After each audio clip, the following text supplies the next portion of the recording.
আসসালামু আলাইকুম বন্ধুরা, কেমন আছো? আশা করি ভালোই আছো। আমিও ভালো আছি।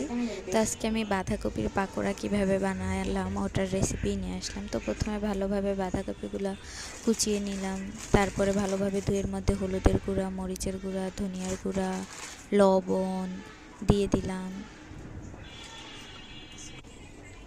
তারপরে হালকা আমি একটু মসুরের ডাল হাতে মানে বাটাটা দিছি, এটা কিন্তু ব্লেন্ডার না, যাতে বাঁধাকপিগুলো ছেড়ে না যায়, এজন্য ভালোভাবে ডাল বাটা দিয়েছি আর হালকা একটু বেসনও দিয়েছিলাম।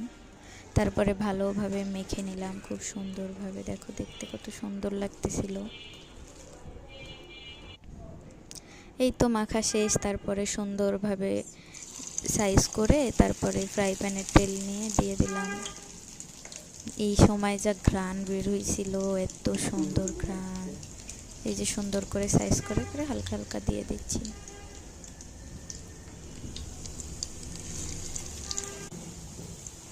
তো এই তো দেখো দেখতে কত সুন্দর লাগতেছে।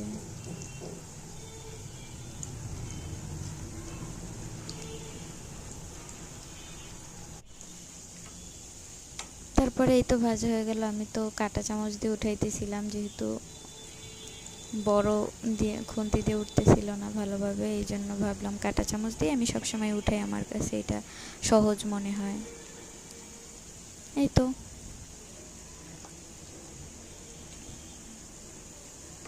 দেখতেও খুব সুন্দর হয়েছিল, খেতেও সস দিয়ে খুবই ভালো লাগছিল, একদম ইয়াম্মি। আজকে এই পর্যন্তই। যাদের ভিডিওটা ভালো লাগবে সাবস্ক্রাইব করবে, কমেন্ট করে পাশে থাকবে। ধন্যবাদ।